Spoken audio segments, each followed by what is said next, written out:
Couch co-op games are a great way to hang out with your friends and have fun. And Unrailed is one of the better couch co-op games out there. The premise is simple. You and your friends are building a train track while the train is running on it. If the train reaches the end of the track, you lose. On top of this, the game layers roguelike permadeath and progression mechanics, leading to an engaging and replayable experience. Today I'll be analyzing the mechanics and user interface of Unrailed to see how each piece contributes to the overall game. I'm Ananda, and this is Practical Game Design.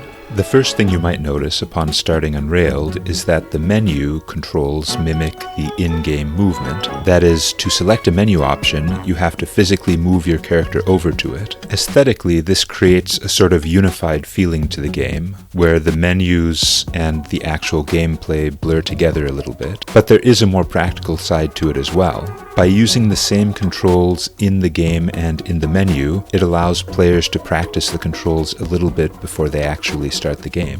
One thing to remember when designing couch co-op games is that they are often being played with brand new players who need to be onboarded very quickly. By using the menus as a sort of movement demo, Unrailed helps new players to feel comfortable with its controls right from the start. The actual tutorial for Unrailed is excellent as well, and does something that I don't see a lot. One criticism I have about many couch co-op tutorials is that they have all the players learning in the same room, so only one person can actually be doing the tutorial at a time.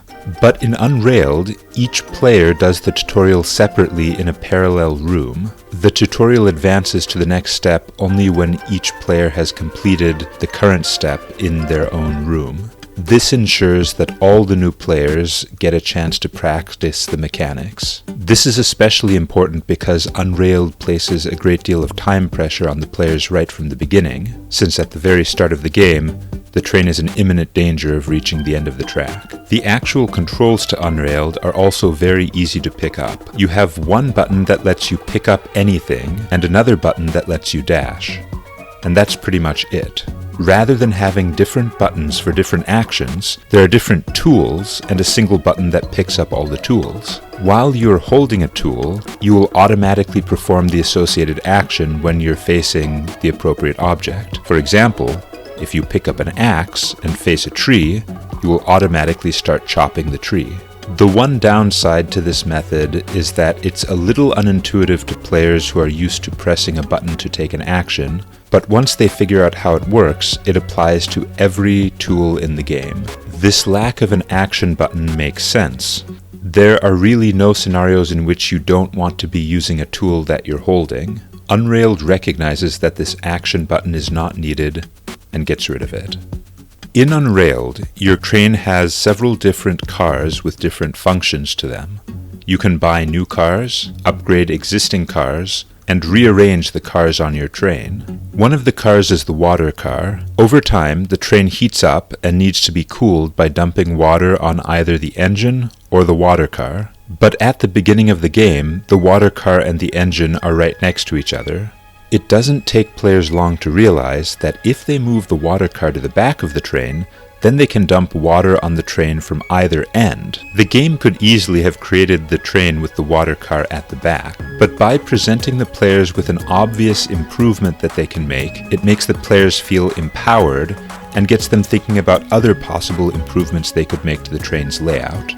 One of the interesting aspects about buying upgrades in Unrailed is that new cars can often be a hindrance just as much as they are a help. Each new car that you add to the train makes the train longer, which can lead to more situations where the train blocks your ability to move from one side to the other. Also, some upgrades can have hidden downsides. For example, dynamite is useful for blasting apart resources, but it can also kill players if they're caught in the blast. And the milk car lets you milk animals to get bonuses, but the animals trail behind the train and can block players from moving.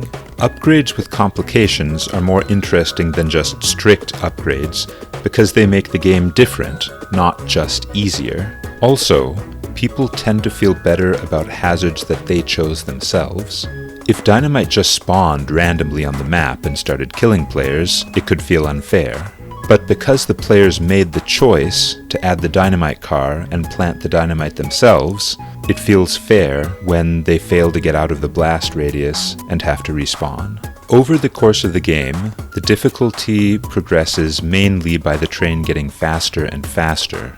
The players can reset this difficulty by buying an engine upgrade, but when they do, they advance to the next biome. Each biome has different challenges for the players. For example, in the first biome, there is rain that prevents the train from overheating, but in the second biome, there is no rain, so the players have to pay more attention to the water supply. This is another example of the game empowering players to choose their own challenges. They can stay in one biome and deal with the train getting faster and faster, or they can progress to the next biome and deal with the new challenges that they find there. Both options have different types of risk, but the important thing is that the players control when they advance. Also, while later biomes get progressively more and more crazy, the second biome isn't that different from the first, which gives players a little bit of time to get used to the idea of changing biomes. Overall, I feel like the most important lessons to take from Unrailed come from its relentlessly streamlined user interface. The game itself feels unique, both among roguelikes and among couch co-op games. It takes a simple idea and adds just enough to make it fun and replayable.